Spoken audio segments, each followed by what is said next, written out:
မချမ်းရေးဘာတွေလုပ်နေတာလဲ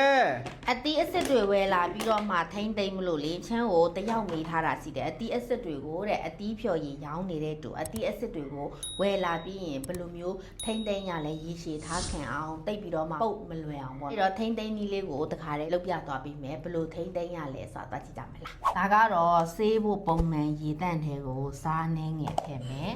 ပြီးလို့ရှိရင်ချမ်းကဆော်ဒါရည်နှင်းငယ်ထည့်တယ်ပေါ့နော်ဆော်ဒါရည်ကတော့ဒါအေးဖြော်တဲ့ဆော်ဒါရည်ပေါ့နော်ဗာတစ်စိတ်ပဲဖြစ်သုံးလို့ရတယ်ပြီးရင်တော့ကိုသုံးမဲ့အတီးတွေကိုထည့်လိုက်ပေါ့နော်ဥမာပန်းတီးဆိုပန်းတီးလိမ်ဘောဆိုလိမ်ဘောကိုကြိုက်နှစ်တက်တဲ့အတီးကိုသုံးနေတဲ့အတီးတွေကိုချမ်းတို့ဒီလိုမျိုးလေး3မိနစ်လောက်ပေါ့နော်စိမ်ပေးလိုက်တယ်စိမ်လိုက်တဲ့အခါကျရင်ပို့ပြီးတော့မှကျွတ်လာတယ်ပြီးတော့ပို့ပြီးအထားခံစီတယ်3မိနစ်စိမ်လိုက်တဲ့အခါကျရင်ဒီအခွန်ထဲကရောအသားအထဲထိပါပိုးမွားတွေတေးစေတယ်ပေါ့နော်ပြီးတော့မလိုအပ်တဲ့အညစ်အကြေးတွေလည်းထွက်သွားတယ်ဒါကိုကျွန်တော်3မိနစ်စိမ်ပြီးရင်10ထုတ်မယ်10ထုတ်ပြီးရင်ဟုံးတဲ့ဘူးတော့မဟုတ်ပကံအဲ့လိုမျိုးလေးတွေထည့်ပြီးတော့မှရေခဲတက်တာလေးထားမယ်ဆိုရင်အနည်းဆုံးတစ်ပတ်လောက်အထားခံတယ်ပေါ့နော်ဒါကတော့ကျွန်တော်ဆိုင်မှာသုံးနေတဲ့နီလန်လေးတစ်ခုကိုတိုင်အေးဆိုင်တွေဖွင့်ထားတဲ့အတီးပိုင်းတွေကိုရောင်းနေကြတဲ့သူဆိုဒီနီလန်လေးကိုသုံးစမ်းကြည့်လို့ရတယ်ပုံမှန်ထက်ကိုပို့ပြီးတော့မှထားခံစေတယ်အတီးထိမ့်သိမ့်နီးလေးတစ်မျိုးဖြစ်တယ်ဒီဗီဒီယိုလေးကကိုယ့်အတွက်အကျိုးစီတယ်ဆို comment မှာတခုခုရေးပေးခဲ့ပါဦး